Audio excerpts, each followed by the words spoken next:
Oke, go live. Yes, selamat pagi semuanya. Selamat datang di mana? Selamat datang di Magelang. Oke ya, Anda sekarang akan belajar tentang semuanya. Gimana kabarnya hari ini? Ya, hari ini Anda akan belajar tentang sistem pencernaan. Sudah siap untuk belajar? Oke, sebelum kita mulai saya akan sapa-sapa dulu semuanya. Selamat datang. Oke. Oh, luar biasa ya. Ada orang Magelang gitu. Selamat datang Lampung. Oke. Lampung hadir. Keren. Semarang juga hadir hari ini ya. Cikarang. Cikarang aku dulu pernah kerja di Cikarang, teman-teman. Kita sudah berapa banyak lah, banyak tahun yang lalu. Oke, terus ada apa namanya? Mana ini? Lampung ya, Lampung hadir. Dari Lampung, dari Samarinda, dari Manado, dari mana lagi? Oke, Bengkayang gitu ya. Oh, Samarinda lagi. Tadi aku lihat Bengkayang kok hilang. Mbah Rowo, ada Mbah Rowo ya, Mbah Rowo itu Mbah Rowo ya. Jadi kalau dulu kita naik bis ke Semarang itu kalau dari Jogja itu ya, Mbah Rowo, Mbah Tumo, Mbah Tikus menunggu ya. Jadi kita supir kena mengguraukan yopo gitu. Ponorogo hadir ya, Ponorogo. Oh, ada namanya Bandot ya. Pak Bandot aku kelingan. Aku ingat ya. Ada dari mana? Saya tinggal asal ngeklik saja gini teman-teman. Badung apa Bandung? Badung Bali kah? Oke, ya. Terus ada lagi mana lagi? Sulawesi, dari Sulawesi Utara. Wih, luar biasa. Terus mana lagi? Dari Medan, ya, Medan. Purwokerto, Mbak Ita, selamat datang ya. Mana tadi kok Purwokerto tidak saya terklik ya. Mojokerto, Ibu Wartini, Mojokerto, selamat datang, selamat datang, selamat datang. Terus dari Jambi, Jambi, semangat ya. Terus dari mana lagi nih? Kulon Progo, Kulon Progo hadir. Halo Puput, gimana kabarmu ya? Dari Batam, dari mana lagi nih? Banyuwangi, ya Allah, jauh-jauh sekali ya. Coba kalau misalnya kita memang ada sebuah apa ya? Semua hal itu pasti ada hikmahnya teman-teman ya. Hikmah kita itu social distancing, maksudnya physically. Jadi sebenarnya social distancing itu kurang tepat menurutku sih. Jadi sebenarnya yang paling tepat itu adalah physical distancing gitu ya. Jadi bukan social distancing. Kalau social distancing kita masih bisa berhubungan lewat WA ya gitu ya. Terus Siti Komaria hadir, Siti Komaria. Terus dari mana lagi ini? Pak dosen ganteng. Yo, yang ngomong Willy. Laki-laki yang ngomong ya. Halo Willy, gimana kabarmu? Willy, kita jalan-jalan lagi di Magelang. Willy itu keren ya. Oke. Terus dari mana lagi ini ya? Dari hati. Dari hati. Asik, cie, dari hati, cie. Dari hati. Oke. Oke. Yes, kok ini lagi toh. Oke. Terus dari Padang, ya Fani. Oke, teman-teman, kita mulai ya. Kita mulai. Oke ya, Blitar hadir. Oke, sip. Oke, teman-teman. Kita mulai materi kita hari ini gitu. Hari ini kita akan membahas tentang sistem pencernaan, teman-teman. Jadi kita itu kadang ya mempunyai prinsip bahwa yang penting olahraga, yang penting makan sehat, terus yang penting saya ini sudah itu. Tapi kita lupa bahwa kita juga harus mempunyai sistem pencernaan yang sehat, teman-teman ya. Jadi sistem pencernaan itu adalah dimulai dari mulut, teman-teman, dimulai dari mulut gitu ya. Terus masuk ke yang namanya adalah kerongkongan gitu ya, masuk ke kerongkongan gitu. Terus kita masuk lagi ke lambung, terus nanti ke usus halus, terus nanti ke usus besar, terus terakhir itu di rektum gitu ya. Nah, supaya kita itu mengerti bagaimana nantinya kita akan membahas satu per satu dari bagian-bagian dari pencernaan, teman-teman ya. Jadi ini adalah sangat penting sekali. Kenapa? Karena katakanlah ini adalah sebuah makanan yang sehat, teman-teman, atau ini juga sebuah minuman yang sehat. Akan tetapi sehat Anda, sehat kita itu akan diserap bagus atau tidak. Katakanlah misalnya kita makan wortel yang mengandung vitamin A sekian miligram. Tapi kalau pencernaan Anda itu tidak sehat ya, maka kita akan tidak bisa menyerap nutrisinya dengan bagus, teman-teman. Ya, bagaimana kita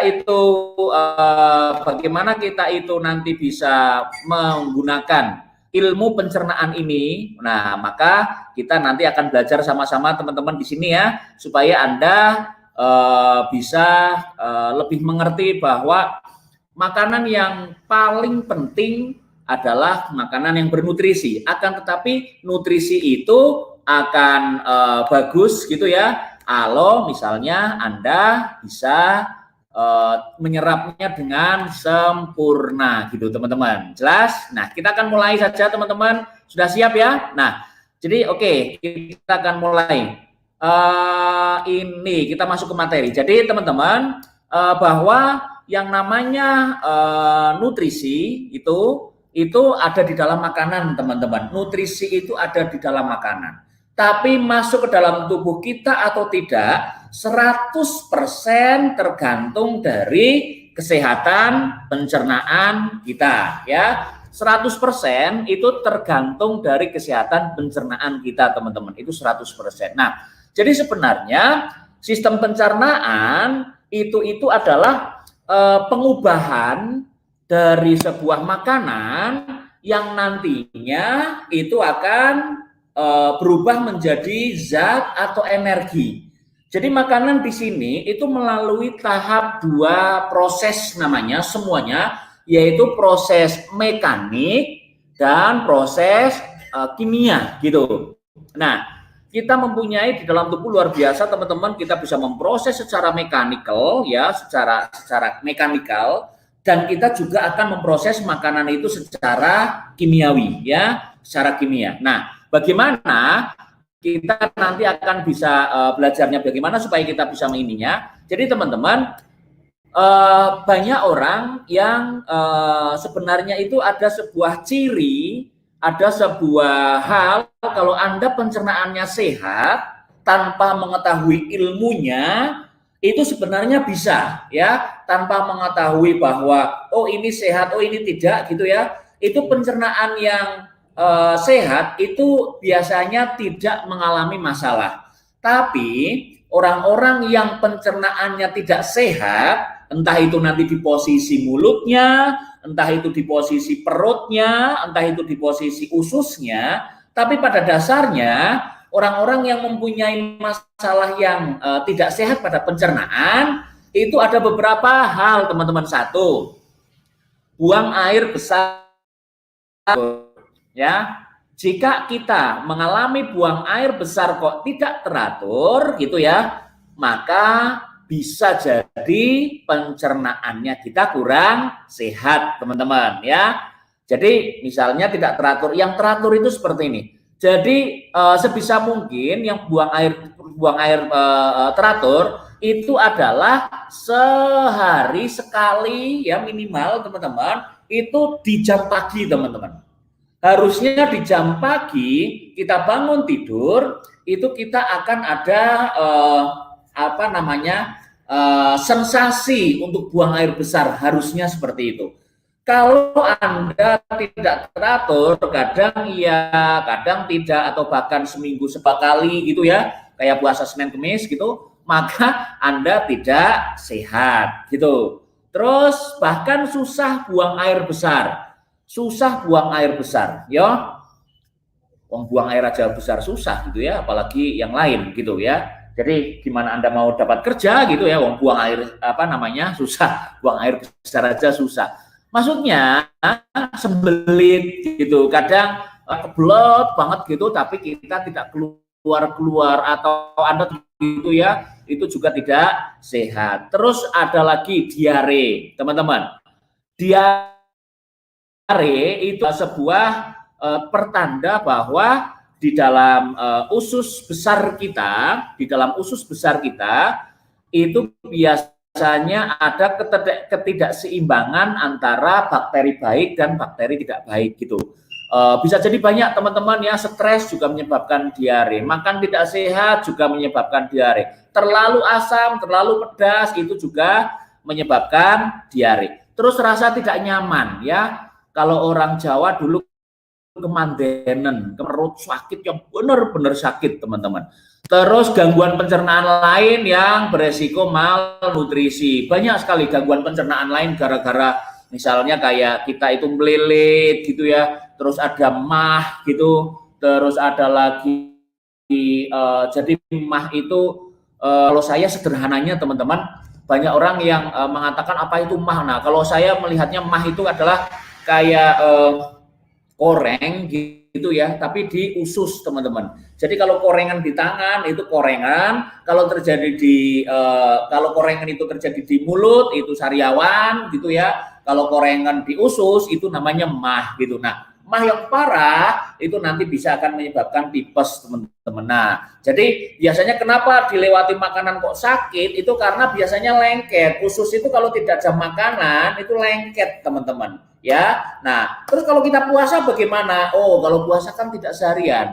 Jadi kalau Anda kok tidak pernah makan serat itu ya, itu bisa jadi bisa terjadi kayak usus lengket kata orang. Tapi sebenarnya nggak lengket, tapi hanya saja dia itu tidak sehat gitu. Nah, teman-teman nanti kita akan bahas ya. Nah, kenapa terjadi seperti itu? Biasanya penyebabnya hanya 3 teman-teman ya. Gangguan pencernaan itu biasanya hanya 3. 1 itu kurang konsumsi serat. Itu dong, ya. Kurang konsumsi serat, kurang makan sayur ya, kurang makan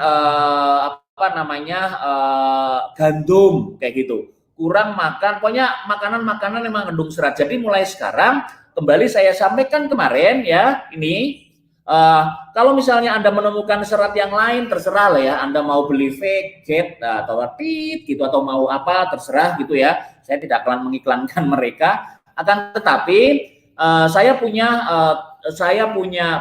contoh gitu ya. Kalau saya itu untuk mengkonsumsinya, saya selalu menggunakan apa? Saya selalu menggunakan ini sebagai kebutuhan serat saya. Bagaimana saya mengkonsumsinya? Saya selalu memasukkan ke dalam air minum kita atau teh. Kalau saya minum teh atau kopi gitu ya, saya campuri ini ya, supaya apa? Supaya kita tercukupi seratnya. Apalagi kalau mix fiber ini ada juga mengandung inulin gitu ya, untuk memberikan makanan kepada bakteri baik gitu ya. Anda carilah produk-produk di pasaran itu banyak yang mengiklankan mengandung inulin ya. Ulin. Nah, kalau ulin itu temannya sama saya dulu namanya ulin.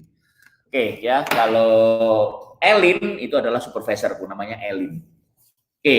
Nah, yang kedua itu kurang minum, teman-teman, kurang minum ya. Jadi bisa jadi kita itu juga mengalami gangguan pencernaan itu karena kurang minum. Terus yang ketiga, pola makan buruk. Ya, pola makan buruk itu apa? Tidak sarapan atau malah sarapannya yang tidak sehat. Terus Anda terlalu banyak mengkonsumsi makanan yang ber-GI tinggi, terlalu banyak yang mengandung gula, terlalu banyak mengandung santan misalnya. Nah, itu adalah salah satu dari contoh-contoh pola makan yang buruk yang sudah sering kita bicarakan di pertemuan-pertemuan sebelumnya ya. Nah, jadi saya sekarang akan membahas tentang dari mulut teman-teman. Yuk kita perhatikan teman-teman ya. Saya akan pelan, saya akan putus ambilkan sebuah tayangan video gitu ya.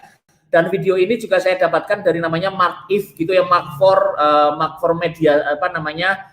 Jadi ada sebuah channel YouTube, nanti Anda cari, di situ adalah dia itu menggambarkan dengan jelas ya, dia membuat kayak gambaran-gambaran 3D di situ. Ada bagaimana sistem pencernaan, bagaimana dan lain-lain. Oke, nah jadi kita lihat teman-teman ya. Nah, jadi pencernaan kita itu dimulai dari yang namanya adalah pencernaan kita dimulai dari yang namanya mulut teman-teman ya. Mulut itu digunakan untuk mengunyah ya.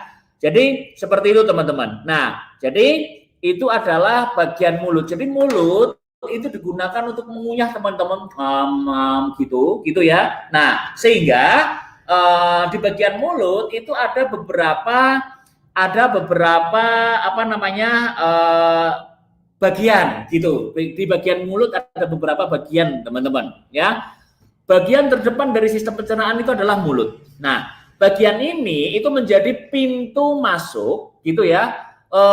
Makanan dan minuman yang kita konsumsi. Ini adalah bagian yang masuk. Nah, sehingga kita nanti akan meneruskannya ke dalam lambung ya. Akan tetapi mulut adalah bagian yang paling penting yang menentukan kualitas Anda. Yang pertama itu ya, ada namanya lidah teman-teman. Gunanya lidah untuk apa? Gunanya lidah itu adalah untuk mencampur makanan yang memposisikan. Jadi kadang digeser kiri, kadang geser kanan, terus kayak ngudek gitu ya. Kalau misalnya gelas itu ya sendoknya gitu. Terus yang kemudian itu ada gigi. Gigi manusia itu luar biasa teman-teman ya. Gigi manusia itu luar biasa. Manusia itu termasuk hewan omnivora. Tahu masih ingat nggak hewan omnivora itu apa? Jadi ada karnivora, ada herbivora, ada omnivora ya.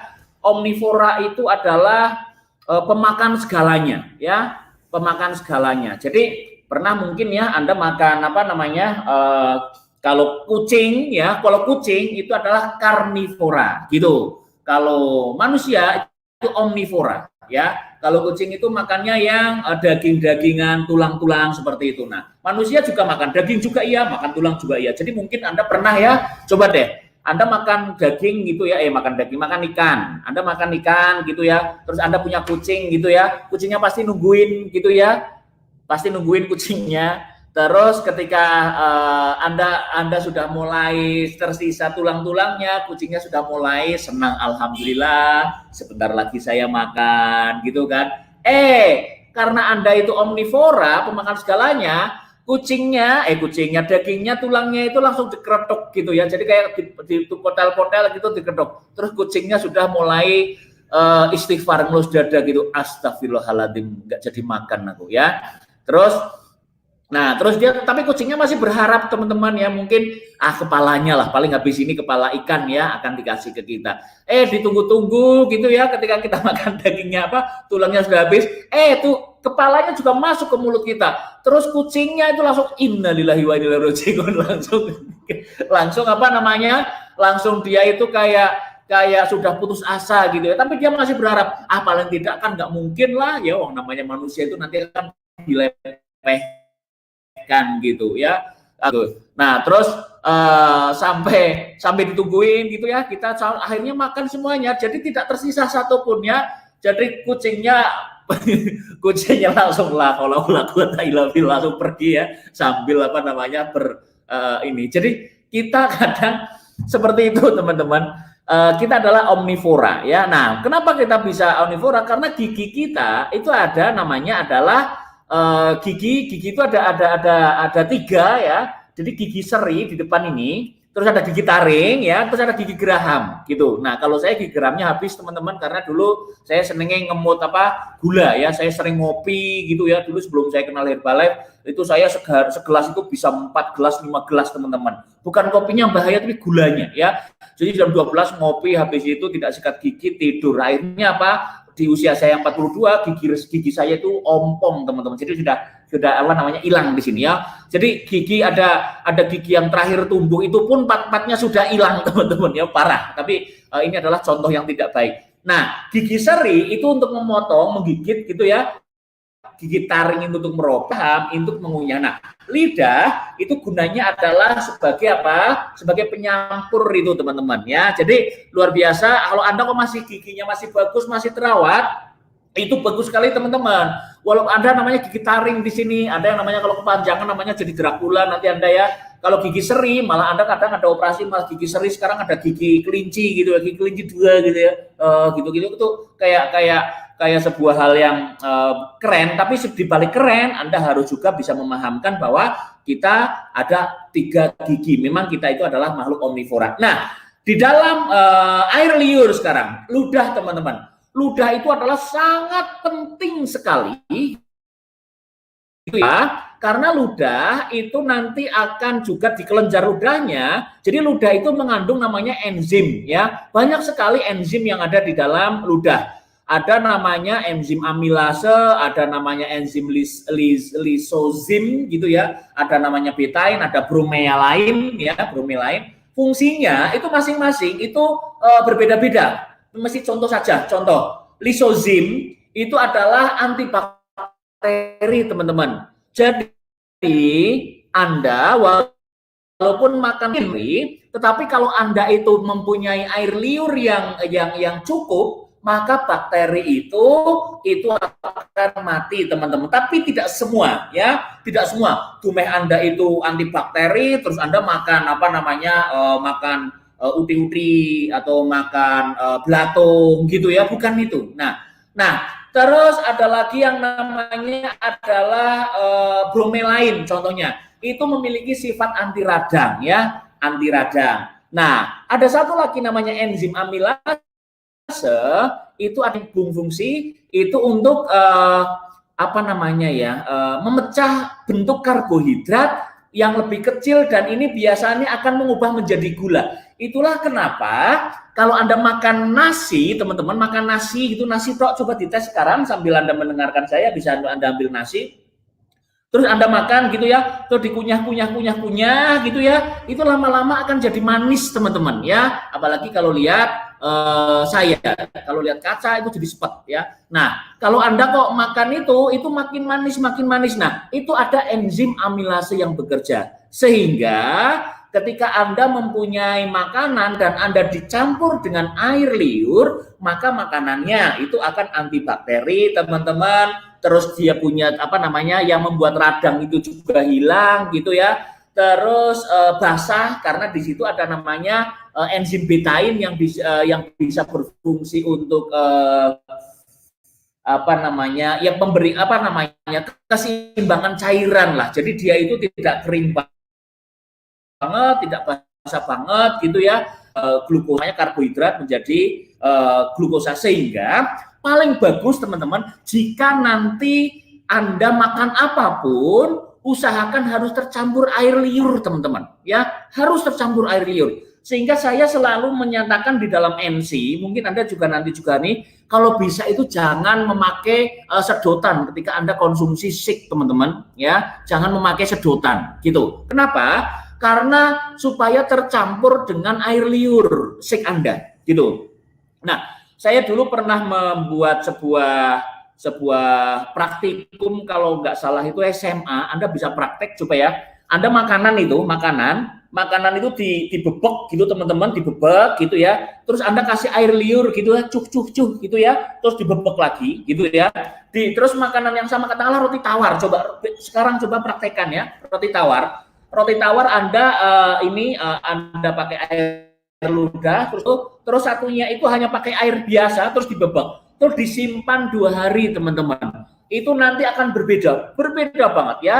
Terus yang di ini itu akan membusuk seperti kayak kita masuk ke dalam pencernaan. Tapi kalau misalnya yang hanya pakai air biasa ya membusuk, tapi bahkan akan tumbuh jamur gitu teman-teman. Nah, itu yang membuat kita berbeda gitu ya, antara Anda mengkonsumsi makanan dicampur dengan air liurnya atau tidak. Oleh karenanya ketika Anda minum shake, ketika Anda minum apa yang pakai sedotan, usahakan itu ada agak mampir dulu di mana? Mampir dulu di mulut gitu. Jadi kalau minum katakanlah ini shake gitu teman-teman ya, ini shake. Nah, gini. Mampir dulu di sini gitu ya, supaya apa?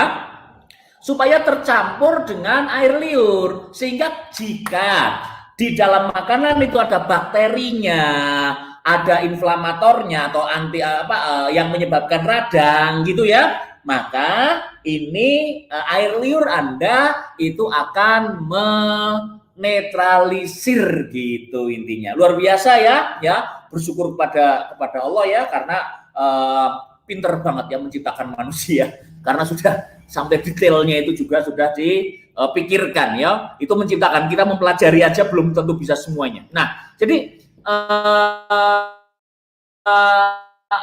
ketika atau kentang mulai pecah di mulut ya, itu tadi karena kita akan mendeteksi sedikit rasa yang namanya maltosa. Maltosa itu ada, mungkin bisa sukrosa, bisa glukosa, maltosa, disantosa, terus bu siapa namanya lah ya, siapa Nul, mbokmu siapa sedang itu. Oke, nah itu kita harus bisa melakukan itu mulai sekarang teman-teman ya. Terus gigi teman-teman, Anda kalau masuk makanan itu dikunyah gitu ya. Di dalam ajaran agama Islam itu Nabi mensunatkan itu kalau mengunyah makanan itu sebanyak berapa kali? 33 kali. Orang tahu ngaji mesti toh. Oh, dasar orang ngerti. Jadi kalau kita mengunyah makanan ya di bagian fikih ya, kitab kuning aku dulu ya mondok juga sih ya, tapi mondok ini mondok apa jenenge, mondok pesantren kilat. Jadi aku ngajine sifat apa namanya Safinah, kitab kuning gitu ya. Dia mempelajari tentang fikih-fikihnya, tentang bagaimananya ya. Nah, itu saya ingat banget ya, Pak Kiai dulu mengajarkan kepada kita gitu ya, kalau pengen sehat itu mengunyahlah makanan 33 kali teman-teman. Coba berlatihlah. Aku ya berlatih sih saya gitu ya. Jadi makan gini, 1, 2, 3, 4, 5, 6 ya, 15 di sini, 15 di sini, atau 16 di sini, 16 di sini gitu ya. Ya kurang 1 atau lebih 1 nggak apa-apa lah teman-teman. Tapi biasanya orang yang gemuk ini ya, orang gemuk berani taruhan. Aku karena dulu juga gemuk teman-teman. Ketika saya mengunyah itu 2 kali kunyahan lep ya. Ketika saya mengunyah 2 kali kunyahan lep, sehingga apa? Sehingga kalau kita makan wortel, kita itu akan masuk dalam bentuk seperti ini. Nah, ketika ini kok masuk lambung, oke lah, di lambung akan dipecah lagi dan sebagainya, tapi tidak tercampur dengan air liur semuanya sehingga tidak maksimal. Jadi ketika dia nanti lewat usus, teman-teman, itu masih dalam bentuk gelondrongan. Nah, gimana mau diserap nutrisinya? Masih bentuk gelondrongan. Anda harus bisa melewatkan makanan itu sudah dalam bentuk pasta. Jadi kunyahlah 33 kali teman-teman. Yuk latihan ya. Mulai sekarang latihanlah Anda mengunyah makanan berapa? 33 kali. Dihitung coba. Kalau Anda pakai hitungan yang untuk tasbih itu juga kena ya. Gitu kan ada angkanya di sini ya. Nah biasanya kunyahan ke-20 sudah habis ini ya. Makanannya sudah habis. Latihan ya. Oke, kita lanjutkan teman-teman. Kita lanjutkan tadi kita sudah bagian mulut ya. Nah, terus kita lanjutkan videonya. Nah, ini makanan itu akan geser masuk gitu. Nah, di situ ada yang namanya adalah kerongkongan dan tenggorokan. Yang depan itu adalah kerongkongan, yang belakang itu adalah tenggorokan, dan itu ada yang namanya katup. Nah, katup. Terus kita ini di dalam kerongkongan gitu ya, itu kita akan masuk ke sini teman-teman, ke sini ya. Jadi akan masuk ke bagian namanya adalah kelet antara lambung dengan kerongkongan gitu ya. Nah, jadi bagian kerongkongan atau bahasa kerennya itu adalah esofagus teman-teman. Jadi bagian kerongkongan itu adalah lorong yang akan dimasuki makanan yang selesai kita kunyah. Nah, kalau Anda makan kok keseretan, sering makan keseretan gitu ya, karena di situ teman-teman, diminum. Jadi bukan, jadi biasanya orang kalau makan keseretan itu karena ngunyahnya tidak sampai 33 kali teman-teman. Kalau benar-benar Anda kok ngunyahnya 33 kali, maka Anda tidak akan keseretan. Keseretan itu bahasa Jawa nih, kalau bahasa Indonesia nih itu keseretan gitu ya. Apa ya? Jadi kalau apa ya? Ada yang tahu nggak bahasa Indonesia nih keseretan? Ada yang menjawab di situ apa enggak? Nggak ada yang jawab. Apa? Oke, nggak tahu ya. Jadi kayak kita itu makan tapi nggak ini. Nah, jadi apa namanya, kerongkongan atau esofagus di sini gitu ya, itu dalam melakukan tugasnya dia melakukan gerakan yang disebut gerakan peristaltik, itu meremas-remas. Jadi kayak seperti itu gitu ya. Jadi biasanya kalau kita itu kadang itu makan itu keburu-buru, itu biasanya di sini banyak sekali teman-teman gitu ya, itu akan muntah gitu. Namun makanya pelan saja, plak, terus gini. Oh ya, saya ingat teman-teman, Tadi balik lagi ke mulut teman-teman, mumpung saya masih kalian jeblek di sini. Anda kalau makan jangan sambil minum, teman-teman, ya. Kalau makan jangan sambil minum. Ketika Anda makan di sini gitu ya. Oke, Anda kalau mau makan minum dulu, boleh minum dulu 1 gelas air putih, terus habis itu Anda makan gitu. Nah, tapi saat makan jangan sambil minum, teman-teman. Kenapa? Itu akan mengacaukan air liur, ya. Akan mengacaukan air liur, akan mengacaukan sistem enzim tadi ya, amilase dan sebagainya ya. Itu akan membuat fungsinya tidak maksimal, sehingga Anda makan dulu. Nah, kalau sudah les, Anda boleh sambil minum. Tapi kalau sambil makan jangan diminumin, teman-teman ya. Jadi biarkan makanan itu akan tercampur. Aku ngomong air liur kok apa kayak mau keluar gitu ya. Oke. Nah, jadi kita balik lagi. Karena kalau Anda nanti makanannya dikunyah dengan bagus, maka gerakan peristaltiknya itu juga akan bagus gitu. Nah, dan masuk ke sini tuh cepet teman-teman, sampai 1 menit 6 detik gitu, 6 detik. Jadi ya gitu. Nah, kalau Anda sendawa gitu, kalau Anda sendawa gitu ya, itu ada angin yang keluar gitu, ada angin yang keluar gitu. Ketika gerakan peristaltiknya selesai gitu. Kalau Anda makan nah, kalau di kita sendawa itu keren, tapi kalau di Eropa itu nggak sopan, teman-teman.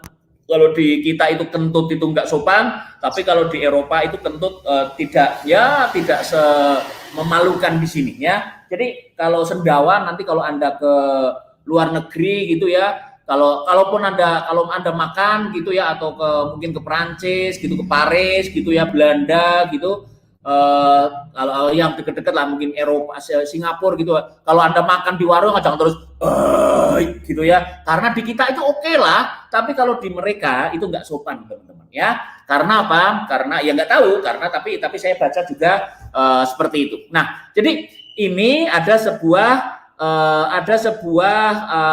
gerakan yang di dalam kerongkongan. Apakah terjadi penyerapan nutrisi? Tidak. Di situ tidak terjadi penyerapan nutrisi apapun, teman-teman. Nah, gitu ya. Oke. Kalau Anda pernah pancingan, kalau gue ngendek loro, teman-teman, kalau Anda pernah pancingan, itu karena laring, kelepe. Jadi di sini ada 2 ini. Itu biasanya ada radang, teman-teman. Ada radang di sini, sehingga kalau pas ada makanan lewat itu loro pancingan. Nah, kalau saya dulu kembali orang Jawa, gitu ya. Kalau saya pancingan, kalau saya minum ininya, makan ini yang gue ngelek sakit, itu luar biasa. Nenek saya itu dia memakai kancing gitu, memakai kancing sebentar.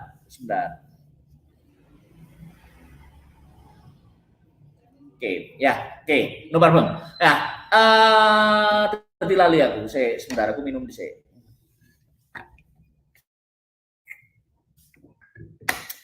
Oke ya, jadi biasanya kancing peniti itu dimasukkan ke dalam gelas gitu, terus dikasih air ya, terus saya suruh minum, itu sembuh teman-teman ya. Seperti kayak kemarin tumpal tapih itu ya, tumpal tapih itu yang kain jarit bagian dalam yang ditempelkan di muka, itu kalau pancingan orang Jawa juga seperti itu dulu obatnya. Nah, tapi juga sembuh itu sugesti. Kapan-kapan kita akan belajar tentang sugesti, itu namanya placebo ya, placebo efek gitu. Oke. Nah, jadi memang apa yang kita yakini akan jadi kenyataan. Kalau ini sembuh ya sembuh gitu. Nah, tetapi saya mengatakan bahwa ketika kita ngeluk pancingan itu biasanya penyakit-penyakit yang ada di dalam sebuah pencernaan. Oke, kita lanjut teman-teman ya. Kita lanjut. Sorry. Nah, Oke, kita lanjut. Nah, ini ada namanya sphincter gitu ya. Nah, ini adalah ketika Anda makanannya sudah masuk ke lambung, teman-teman. Oke, stop ya, saya hentikan di sini.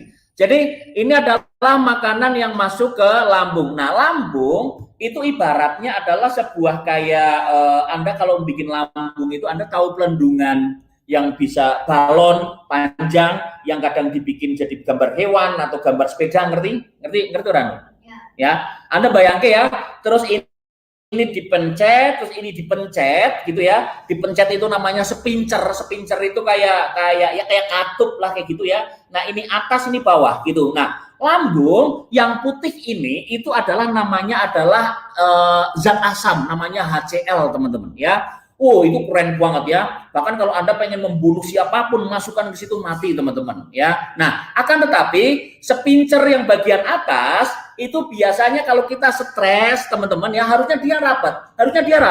Dia hanya bisa memasukkan makanan dari esofagus tadi, dari kerongkongan gitu ya. Dia bisa membuka, tapi kalau sudah di dalam ini nggak bisa membuka dari dalam. Jadi kayak apa namanya? Kalau sudah di sini nggak bisa keluar. Tapi di gangguan orang-orang tertentu misalnya stres, terlalu banyak makan pedas, terlalu banyak makan asam yang akan mengganggu saraf kerja dari ini, otot dari ini, maka biasanya ini membuka teman-teman gitu ya. Sehingga ketika membuka, asam yang warna putih itu dia akan naik ke kerongkongan gitu. Begitu naik ke kerongkongan akan kita merasa yang namanya adalah apa? Pahit. Nah, itu ngomong, oh saya kena asam lambung. Itu bukan kena asam lambung. Di dalam lambung sampean memang sudah ada asamnya. Akan tetapi kalau kita itu tidak ya bisa menjaga pola makan, tidak menjaga kesehatan otak, stres dan sebagainya, maka biasanya akan mengalami yang namanya gangguan itu. Nah, lambung teman-teman ya, lambung itu mempunyai mempunyai bagian-bagian gitu. Itu biasanya di dalam bagian-bagiannya banyak ya. Ada namanya antrum, ada namanya serosa, ada namanya mukosa. Itu ya kayak epitel, kayak lapisan bawah tengah gitu aja sudah. Dan di dalamnya itu ada kayak di dalamnya itu ada kayak bagian-bagiannya. Dan di situ itu banyak enzim di lambung itu. Anda di lambung itu ada namanya dari 3 bagian. Yang pertama itu adalah mempunyai asam klorida gitu ya. Asam klorida di situ akan membasmi semua mikroorganisme teman-teman ya. Terus ada mempunyai enzim protasea. Nah, enzim protasea apa itu?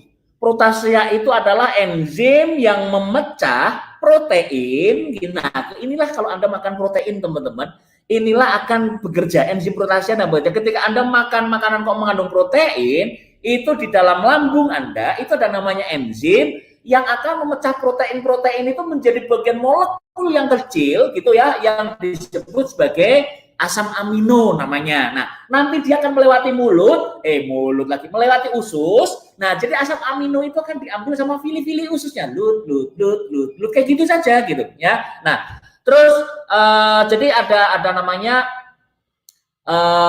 tapi ada 3 enzim protasea yang utama, yaitu tripsin sama chymotrypsin. Anda nggak usah ngerti semuanya itulah, cukup baca saja, no problem gitu. Tapi intinya adalah ketika kita itu makan protein, makan apapun di sini kalau karbohidrat itu akan terpecah di mana? Di mulut. Tapi kalau protein itu akan terpecah di lambung, teman-teman. Kalau karbohidrat kompleks itu juga akan terpecah di lambung. Nah, lamanya makanan di dalam lambung itu sampai 6 jam katanya, teman-teman. Jadi di sini jadi kalau sudah dikunyah, maka sudah dalam bentuk pasta, maka di dalam lambung itu akan sudah kayak bubur di situ, masuk di situ, terus Anda akan membuat sebuah pemecahan. Kalau protein dipisah, kalau dipisah lagi. Jadi sudah kayak ini. Nah, terus ada kadang gini ya, kita ngomong misalnya ada obat, Anda sering minum obat nggak dulu? Dokter ngomong obatnya diminum sebelum makan, obatnya diminum setelah makan. Itu kenapa, teman-teman? Itu bukan karena khasiat obatnya, teman-teman. Itu karena apa? Obatnya itu sifatnya itu asam atau basa, gitu. Kalau obatnya itu asam, maka tidak boleh dimakan sebelum makan karena akan membuat kita akan naik, gitu. Misalnya apa? Asam mefenat, asam apa biasanya? Asam mefenamat. Terus yang bersifat lagi biasanya antibiotik itu dikonsumsi setelah makan, teman-teman. Kenapa? Karena kalau kita sudah makan, maka zat asamnya di sini itu akan mulai sedikit berkurang, sudah akan ini. Nah, kalau Anda puasa, maka lambung akan istirahat sebentar, gitu ya. Terus kalau Anda makan terlalu banyak, ini yang di lambung belum habis, Anda masuk lagi, di lambung belum habis, Anda masuk lagi, sehingga apa? Pemecahan protein, pemecahan fitonutriennya, pemecahan makronutrisi, mikronutrisi tidak maksimal. Jadi apa? Ini belum selesai, Anda sudah dimasuki makanan baru lagi, gitu. Sehingga lama-lama lambung itu akan membesar, gitu ya. Fungsinya juga sudah tidak maksimal. Jadi kalau makan itu alon saja, teman-teman, ngantri, gitu ya. Jadi makan gitu sudah masuk lagi, makan lagi, gitu ya, keluar lagi. Jadi paling bagus selisih jam makan itu adalah 6 jam, teman-teman. Selisih jam makan itu 6 jam selisihnya, ya. 4 jam oke lah, no problem. 4 jam, ya. Jam 7, jam 12, terus setiap 4 jam Anda silahkan makan, tapi jangan terlalu banyak. Itulah ketika Anda makan, itu jangan banyak-banyak, lebih sering no problem, tapi jangan banyak-banyak. Lebih baik itu makanan 1 piring, itu dihabiskan, atau Anda makan 1 bakul boleh, Anda harus makan 1 bakul misalnya ya, 1 panci gitu. Kalau Anda mau harus makan itu silahkan, tetapi paling bagus dihabiskan dalam beberapa kali makan, gitu. Kalau Anda mau makan sekali langsung sebakul, ini untuk 4 hari lah, emangnya sampai unta, gitu ya. Unta itu bisa loh tidak makan, tidak minum selama berhari-hari. Kenapa? Karena unta itu punya tempat di dalam ini ya, yang disebut punuk ya. Punuk unta itu katanya untuk menyimpan makanan, gitu. Nah, sampai nggak punya punuk kan? Punuk itu apa sebenarnya? Punuk lah, yo bahasa Indonesia apa sih? Punuk, bahasa Indonesia ini punuk ya. Oke, jadi Anda perhatikan benar-benar gitu. Kalau makan makanan yang pelan, makan pelan, nggak usah kesusu, ya, nggak usah keburu-buru. Maksudnya mau ngapain juga pelan saja. Oke ya. Setelah sampai lambung kita lanjut, ya. Jadi makanan itu akan masuk kepada duodenum. Duodenum itu adalah ada namanya jejunum, ada ileum. Nah, di sini itu namanya usus halus. Nah, usus halus, teman-teman. Ini adalah dia akan masuk usus halus ya. Usus halus di sini di dalam hanya pankreas ya, ada namanya hati yang bekerja. Nah, fungsi dari hati, fungsi dari pankreas itu adalah dia itu kayak menanti makanan yang keluar dari lambung terus dilihat. Jadi dia itu kayak memandang. Jadi Anda pankreas itu kayak memandang. Oh, makanan ini ngandung apa ini? Oh, nggak ada gulanya. Oke lah, aku tak tidur lagi. Pankreasnya seperti itu. Terus kalau banyak racunnya, banyak kotorannya, banyak pestisida, banyak yang ini. Oke, masukkan ke kantong empedu. Nah, seperti itu. Jadi ada di dalam hati, di bawah hati itu ada sebuah kantong empedu teman-teman gitu ya, yang apa di situ adalah untuk kayak tempat sampah gitu teman-teman, tempat sampah dari ekstraksi atau sekresi gitu ya, makanan-makanan yang tidak sehat, misalnya kayak mengandung apa bahan-bahan yang mungkin ya kita ada namanya kayak karsinogen, kita boleh ada yang namanya mungkin zat-zat, tetapi dalam batas ambang yang minimum.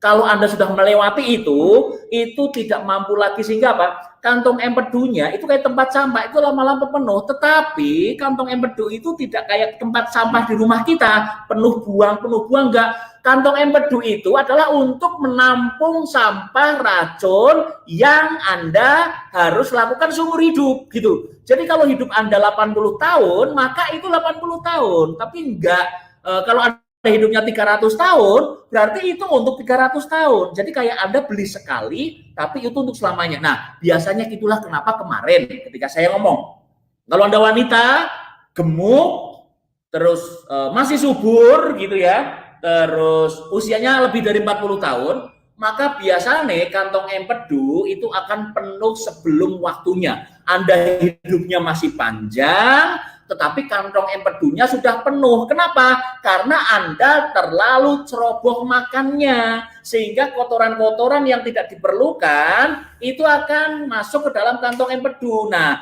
ketika kantong empedu ini lama-lama batu, akhirnya terus jadi batu-batu empedu. Biasanya dulu itu ada orang yang kalau dioperasi itu diambil kantongnya ya, jadi kantongnya kayak tempat sampahnya diambil. Bahaya enggak? Ya bahaya, artinya apa? Untuk berikutnya orang itu harus makan yang benar-benar sehat, karena kalau tidak racun-racunnya akan masuk ke dalam tubuh. Nah, terus gini teman-teman, Anda jangan senang dulu ya, saya nggak menakut-nakuti, tetapi ini benar-benar sebuah fakta. Kalau dulu Anda gemuk teman-teman, ya teman-teman perhatikan, kalau dulu Anda pernah gemuk gitu, kalau dulu Anda pernah gemuk dan sekarang Anda sudah langsing, cantik, ganteng gitu ya, itu biasane, bukan biasane, saya sih gak nakut-nakutin gitu ya, itu jangan pernah menyangka bahwa seluruh Anda sudah sehat semuanya, enggak. Kenapa? Karena bekas dulu Anda gemuk gitu ya, itu masih ada, yaitu di mana mungkin di kantong empedunya itu sudah penuh dan Anda sehat. Kenapa? Karena sudah tidak memasukkan lagi.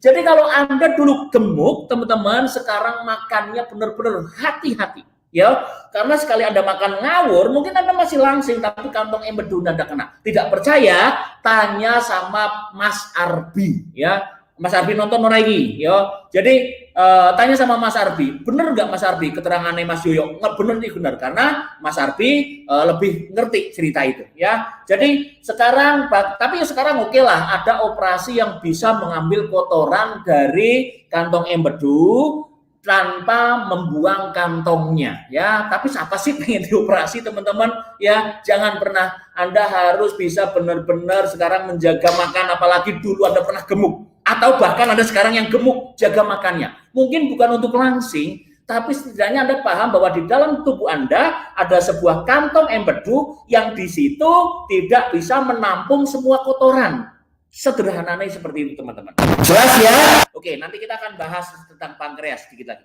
Nah, bagian usus halus teman-teman itu memiliki beberapa bagian, diantaranya adalah usus 12 jari, usus kosong, dan usus penyerapan gitu. Jadi ada namanya usus 12 jari, terus ada yang namanya di dalam usus 12 jari inilah kayak apa namanya, pankreas hati itu kayak memantau gitu. Ada apa? Yang lewat makanan kali ini apa ini ya? Junk food lagi atau bukan? Ini lagi atau bukan? Itu mereka itu kayak sedang ngamati. Oh aman. Oh sekarang pemilik tubuh kita sudah sehat gitu. Oh, kok pemilik tubuh kita itu masih ngawur makanya, maka dia akan keluar dengan rasa malas, kok gini terus ya. Halo, kantong empedu kamu sudah hampir penuh ya. Oke deh, ngomong kepada pemilik tubuh, gimana caranya? Ya buat ini, perutmu agak sakit gitu. Oke, terus dia mau sakit. Oh, aku kok sakit, aku kok lemes. Nah, ternyata kantong empedunya. Nah, seperti itu ya. Terus di dalam usus halus itu juga ada banyak enzim teman-teman. mengubah beberapa zat makanan menjadi kandungan. Jadi kayak pemecahan menjadi fitonutrien, jadi mikronutrisi kayak vitamin A, vitamin B, vitamin C dan teman-temannya itu akan terjadi di dalam usus. Nah, usus yang sehat itu bersih, lurus gitu. Jadi kayak Anda itu bersih. Tapi kalau Anda selama ini makan makanan yang bernutrisi rendah, berkalori tinggi, mengandung makanan yang tidak mengandung banyak mengandung lemak, maka dipastikan teman-teman Anda mengalami yang namanya usus kotor. Kalau tidak percaya, coba deh Anda ke dokter ya. Nanti kalau sudah selesai social distancingnya, Anda minta, Pak dokter, saya mau melakukan kolon gitu. Endoskopi kolon sampean itu akan dilubangi gitu ya, udel itu adalah tempat saluran usus dulu ketika kita masuk gitu ya. Nah, itu pusarnya itu kan bolongi ceplus, terus apa? Itu akan dimasuki kamera. Nah, kamera action segede gini gitu ya, masuk ke situ. Bukan ya, kameranya kecil banget. Masuk gitu ya. Terus nanti Anda dilihat, wih gitu ya. Wih ini bersih, wih ini kotor. Nah, kalau Anda banyak penyakit ya, ususnya kotor, akibatnya apa kalau saya kotor? Kita lihat berikutnya ya. Nih lihat. Nih. Setelah tadi terus ini adalah di usus fili-fili usus. Nah, oke teman-teman, ini adalah penampang bagian dalam dan di dalam bagian dalam itu ada namanya jonjot-jonjot seperti ini teman-teman. Ini apa? Ayo apa ini? Ini adalah fili-fili usus gitu ya. Yang putih-putih itu adalah fitonutrisi, mikronutrisi, vitamin A, vitamin C dari hasil makanan tadi. Jutaan ribuan adalah dinding dalam usus gitu ya, yang ditutup dengan banyak benang. Juluran tubular itulah yang disebut dengan fili teman-teman ya. Tonjolan seperti jari meskipun kecil itu sangat kompleks dan berfungsi sebagai tempat untuk penyerapan nutrisi dan cairan. Fili meningkatkan luas permukaan sel, memfasilitasi penyerapan nutrisi, dan mereka itu memainkan peran sangat penting dalam pencernaan. Kenapa? Karena pencernaan inilah terjadi di sini teman-teman. Pencernaan ini yang paling penting terjadi di sini. Kita lihat cara kerjanya filinya seperti ini ya. Jadi jadi di dalam fili satunya itu ada namanya lakteal, ada namanya kapiler ya. Jadi kayak lakteal itu tadi itu kayak mulutnya teman-teman ya. Jadi kayak ujungnya sampai kayak bayangin itu kayak belut gitu ya. Jadi sampean itu kayak sebuah permukaan, terus Anda menanamkan belut pada ngadeg di situ gitu. Anda bisa bayangkan. Terus mulutnya itu adalah laktealnya gitu. Nah, jadi belut itu akan menangkap nutrisi-nutrisi yang lewat gitu. Dia akan tungul gitu, terus gitu. Nah, kalau permukaan sampean itu tertutupi lemak gitu ya, yang kotor tadi, saya tanya, apakah nutrisinya akan terserap? Tidak. Anda mau makan nutrisi paling nomor wahid di seluruh dunia, kalau fili-filinya itu rapet mulutnya karena terselubungi lemak, maka Anda tidak bisa menyerap nutrisinya dengan bagus. Oleh karenanya ada sebuah minuman yang keren di tempat kita ya, namanya aloe vera. Katanya gitu ya, itu bisa namanya untuk kebersihan usus kayak gitu. Nah, supaya apa? Supaya usus kita bersih sehingga apa? Penyerapan nutrisinya itu akan keren. Nah, luas permukaan fili itu adalah sekitar kekecilan ya. Oke, saya besarkan. Luas ke permukaan fili itu adalah sekitar berapa? Sekitar 650. Tak gede dulu teman-teman. Oke, ye.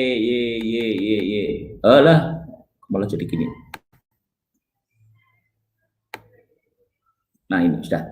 Jadi luas permukaan fili itu sekitar 665 kaki atau sekitar 200 meter persegi atau 100 kali luas permukaan kulit. Jadi kalau dijambreng itu koyok sampean itu punya ruangan ya yang lebarnya 20 panjangnya 10, balik panjangnya 20, lebarnya 10, dan ketika digelar itu kayak jonjot-jonjot fili-filinya, dan makanan itu kayak digebyah seperti itu gitu. Nah, tanpa fili usus tubuh tidak akan mampu menyerap nutrisi.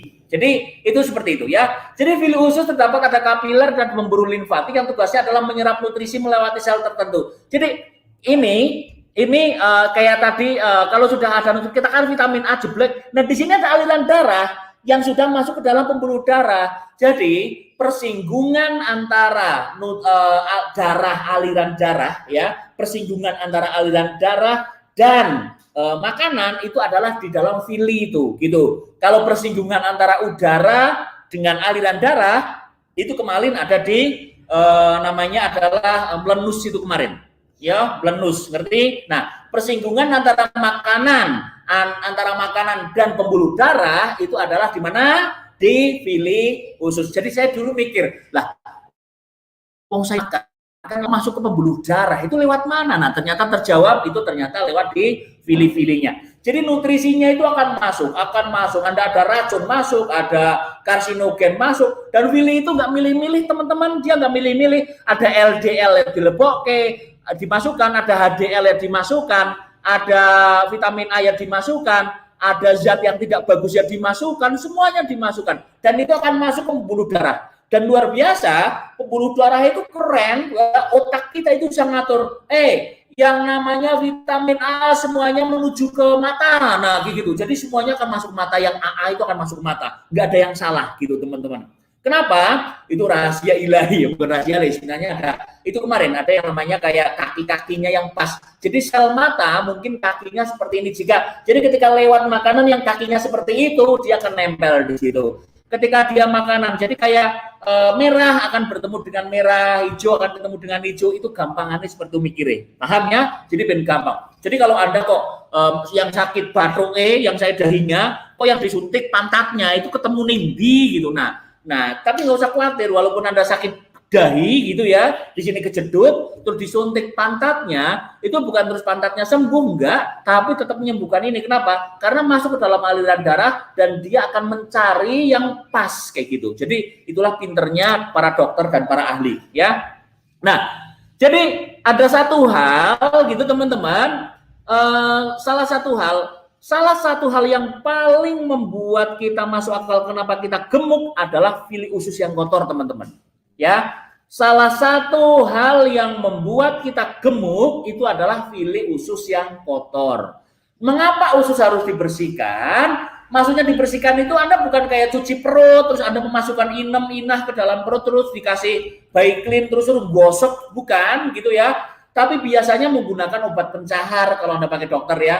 Tetapi membersihkan obat tidak menggunakan obat pencahar. Kalau pencuci perut iya, tapi kalau fili-fili enggak. Karena membersihkan fili dari timbunan kotoran menurut. Nah, gitu seperti. Yang harus disadari adalah bahwa usus itu menerima makanan yang tidak sehat ketika usia 20 tahun. Pada usia tersebut itu makanannya terasa enak, gitu ya.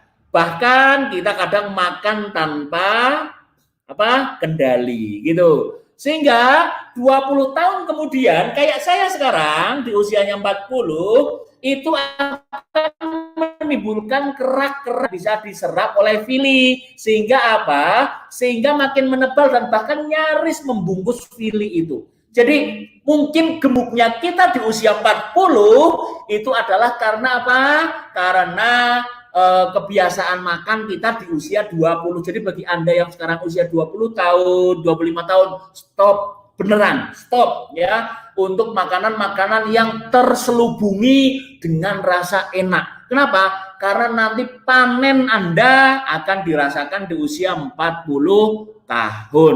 Nah, apa saja yang bisa membungkus fili itu? Bisa jadi sari makanan, obat-obatan gitu ya.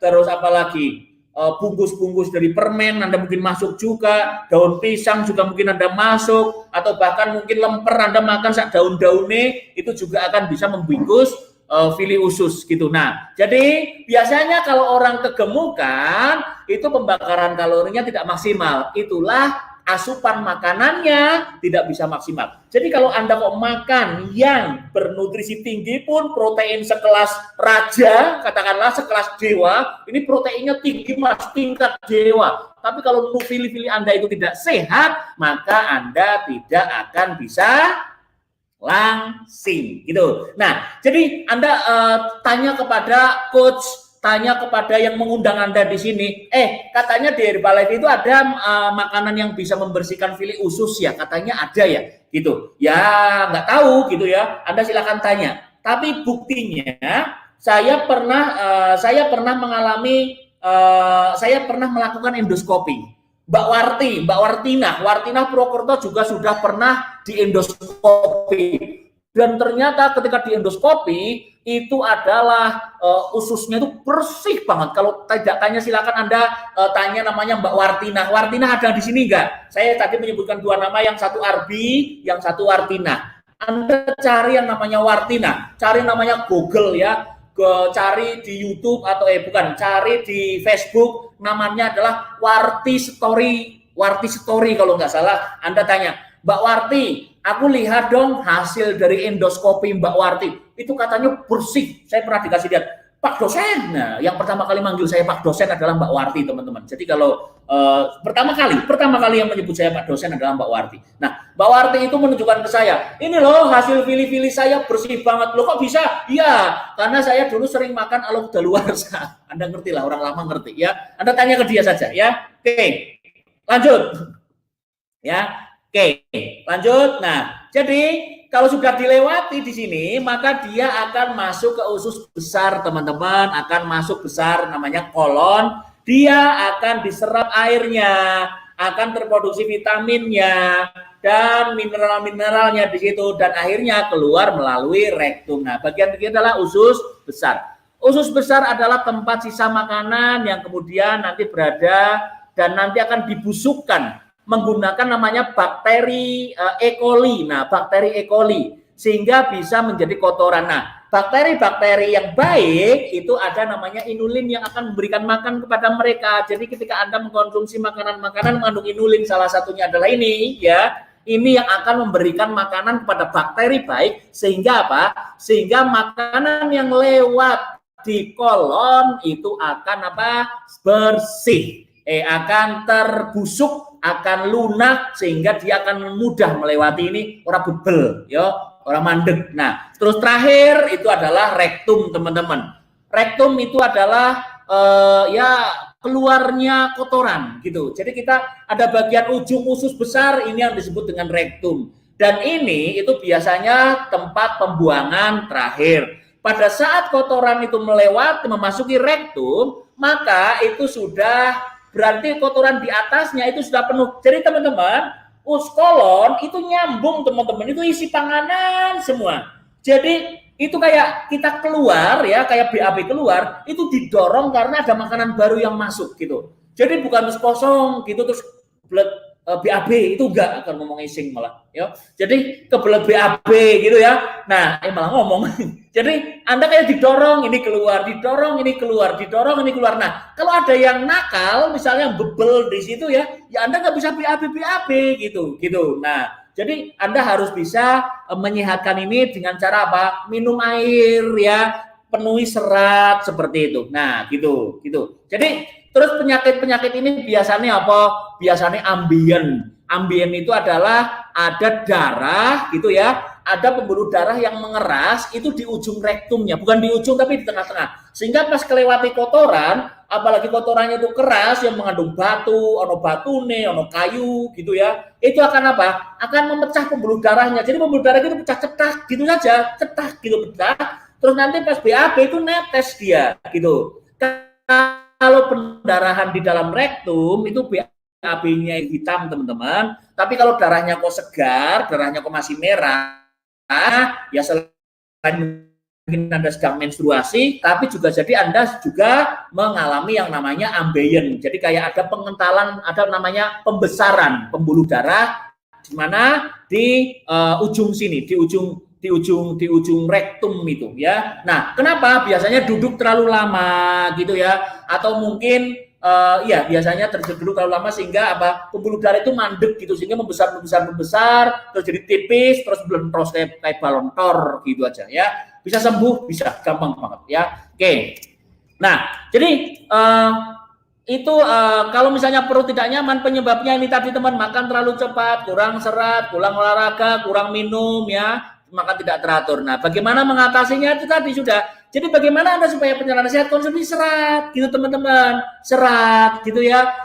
Kebutuhan serat itu berbeda-beda pada setiap orang, tapi bisa jadi sekitar 25 gram. Jadi Anda harus makan makanan gandum, buah-buahan, sayur, kacang-kacangan, brokoli gitu ya. Tapi Indonesia itu ada sebuah jurnal yang mengatakan bahwa konsumsi serat orang Indonesia itu kurang ya, hanya sekitar 5 porsi per minggu. Terus yang kedua adalah bersahabat dengan bakteri baik, teman-teman. Makanlah makanan mungkin Anda Yakult gitu katanya bisa Yakult, kita ada ribuan bakteri, tapi Yakult itu bisa memberikan makanan hanya kepada 5 atau 6 bakteri, padahal kita punya ribuan bakteri di situ ya.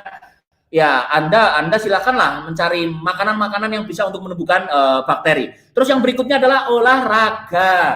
Teman-teman, olahraga bukan untuk langsing, sekali lagi olahraga adalah untuk kesehatan. Orang yang tidak pernah berolahraga dengan alasan ngomongnya itu tidak punya waktu, ngomongnya tidak punya uang, maka Anda sebenarnya sedang mengalihkan waktu untuk tidur di bangsal rumah sakit. Jadi waktu di dalam hidup Anda ada 2 pilihan, gunakan untuk olahraga atau untuk tidur di bangsal rumah sakit, teman-teman ya. Itu adalah pilihannya. Kayak makanlah. Makan, Anda kalau tidak membayar dulu ya makan dulu, kalau tidak makan dulu bayar dulu, tapi tetap membayar sama ya. Terus yang berikutnya, jangan menunda jam makan, teman-teman. Jangan menunda jam makan ya. Kenapa? Kalau Anda sudah saatnya makan, maka harus makan. Itulah kenapa? Karena jangan sampai perut lambung Anda kosong banget, juga ini banget. Tapi setelah 4 jam, 6 jam dan sebagainya. Tapi bagaimana kalau puasa? Luar biasanya otak keren. Kalau Anda sudah niat puasa, nawaitu, somahuddin gitu ya, Anda itu lambungnya itu langsung oke, siap. Jadi seluruh tubuh itu sudah akan membuat mode puasa, teman-teman. Jadi lambungnya sudah mengerti, oke, pemilik tubuh kita akan beri kita sekarang mode puasa gitu ya, seperti itu. Terus jangan menunda jam makan gitu. Terus merubah pola makan Anda, jangan terlalu cepat ya, jangan terlalu cepat. Karena makan terlalu cepat akan buat makin banyak. Kenapa?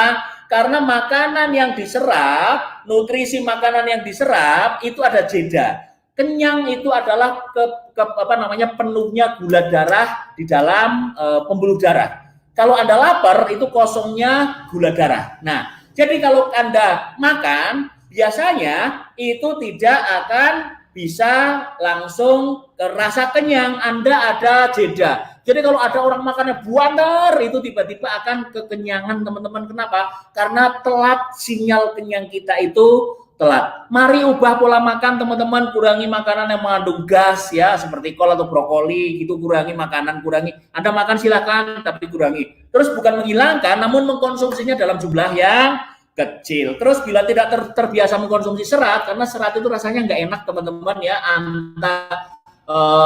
Jadi kalau makanan kok semakin berbubur, itu seratnya semakin kecil. Makanan semakin peras, semakin kasar, itu seratnya makin besar, teman-teman ya. Oke, luangkan waktu untuk makan dengan santai ya, makan dengan santai, terus agar tidak menelan data terus makan terlalu cepat akan berpeluang makan lebih banyak. Terus luangkan waktu untuk BAB, teman-teman ya, ojo ditunda. Nek sampean pengen BAB wis saiki keluar terus cukup minum gitu ya. Nah, kalau Anda, saran saya adalah kalau Anda pengen minum campurlah dengan aloe gitu ya. Terus campurlah dengan mix fiber gitu. Oke? Sip, teman-teman, demikian apa yang perlu saya sampaikan. Terima kasih atas perhatiannya. Semoga bisa bermanfaat dan semoga bisa memberikan hiburan ya kepada Anda di siang hari ini gitu. Jadi Anda bisa merasakan pola hidup yang lebih sehat. Anda bisa Anda bisa berpola hidup sehat mulai sekarang. berpahamlah bahwa nutrisi yang baik itu akan terserap dengan baik ketika Anda sistem pencernaannya baik, teman-teman. Ya, oke. Mungkin itu saja apa yang perlu saya sampaikan. Semoga bisa menjadi langkah yang menuju lebih sehat bagi Anda. Kembali tak bosan-bosannya saya ingatkan ya, tetap stay di rumah gitu ya. Jangan pergi-pergi bener kalau tidak ada kepentingan, dan sekarang pemerintah juga sudah memberikan sebuah aturan undang-undang baru, kalau keluar harus pakai masker. Anda silahkan memakai masker gitu ya, supaya apa? Ya setidaknya itu adalah upaya kita, itu puasa diri kita, teman-teman. Dan seandainya kita sakit pun itu kita sudah tidak menyesal karena kita sudah melakukan apa yang menjadi upaya diri kita. Dan satu hal saya sampaikan, Anda bisa memperoleh produk-produk yang resmi itu dari mana? Dari distributor resmi, teman-teman, dari coach resmi, dari orang-orang yang benar-benar terdaftar di Herbalife Indonesia. Anda jangan coba-coba untuk membeli produk-produk yang tidak sesuai dengan tidak sesuai dengan seharusnya. Misalnya seharusnya harganya sekian, Anda dijual murah. Ya, orang jualan itu pasti untung, teman-teman. Orang jualan itu pasti untung. Kenapa dia bisa memotong harga sedemikian murah? Itu mungkin ada sesuatu yang dikorbankan. Aku nggak tahu, teman-teman. Tapi tidak mungkin orang jual semurah-murahnya pun itu pasti ada untung. Kalau dia tidak untung, dia nggak akan jual. Apalagi kalau dia mau memasang di platform di Lazada, di Shopee, di mana, itu kan mereka berbayar, teman-teman. Bagaimana mereka akan membayar kalau jualannya nggak untung? Loh, kok bisa murah? Nah, Anda bisa mengerti sendiri. Kenapa mereka bisa murah? Bisa jadi isinya mungkin dikurangi gitu ya, atau mungkin mereka mendapatkan secara ilegal gitu ya. Makanan yang baik akan masuk ke tubuh kita itu kalau toyib. Anda dapat ilmu baik, teman-teman, ilmu itu baik. Tapi kalau ilmu itu Anda dapatkan dengan mencuri, itu nggak berkah, teman-teman. Sama, ketika Anda membeli barang-barang curian atau membeli barang-barang yang tidak berkah, sebagus apapun nutrisinya masuk ke dalam tubuh Anda tidak akan berkah, teman-teman. Teman-teman harus ingat bahwa yang membuat sehat itu adalah ini lantarannya, tapi yang paling jelas itu adalah lantaran ridho dari Gusti Allah, teman-teman ya. Jadi mungkin Anda bisa mengkonsumsi makanan yang sehat, mengkonsumsi makanan yang nutrisinya tinggi, tapi kalau Anda tidak ridho, kalau Gusti Allah tidak ridho, karena dia itu mungkin ya tidak suka Anda memperolehnya dengan curang gitu ya, dengan harga murah yang mungkin tidak diragukan keasliannya, Allah bisa saja mengubah vitamin A menjadi karsinogen, kan bisa, Allah apapun apa dia bisa. Nah, oleh karenanya Anda harus benar-benar sekarang jeli pinter, buat diri sendiri, jangan coba-coba. Jadi belilah produk-produk ini ke NC Nutrition Club ya, atau mungkin ke orang yang Anda kenal gitu ya. Jangan pernah Anda membeli di platform atau di media-media yang tidak jelas, apalagi ininya dihapus, teman-teman ya, barcode-nya dihapus, itu janganlah. Saya tidak ngomong palsu, mungkin mereka palsu, tapi setidaknya pikirkan sendirilah, mereka harus punya untung. Dari mana mereka untung? Seperti itu ya. Oke, salam sehat untuk Anda, semoga Anda dan keluarga diberikan kesehatan, keselamatan, keberkahan hidup ya. Sampai jumpa besok hari di waktu yang sama gitu. Kita besok akan hari ke-18, hari ke-19, hari ke-20. Dan hari 20 selesai, nanti ada 3 materi lagi yang ingin saya sampaikan. Ini sangat penting, adalah the power of 20 hari gitu ya. Terus ada lagi banyak lah ya. Oke, saya akhiri. Wabillahi taufiq wal hidayah. Wassalamualaikum warahmatullahi wabarakatuh. Yeay.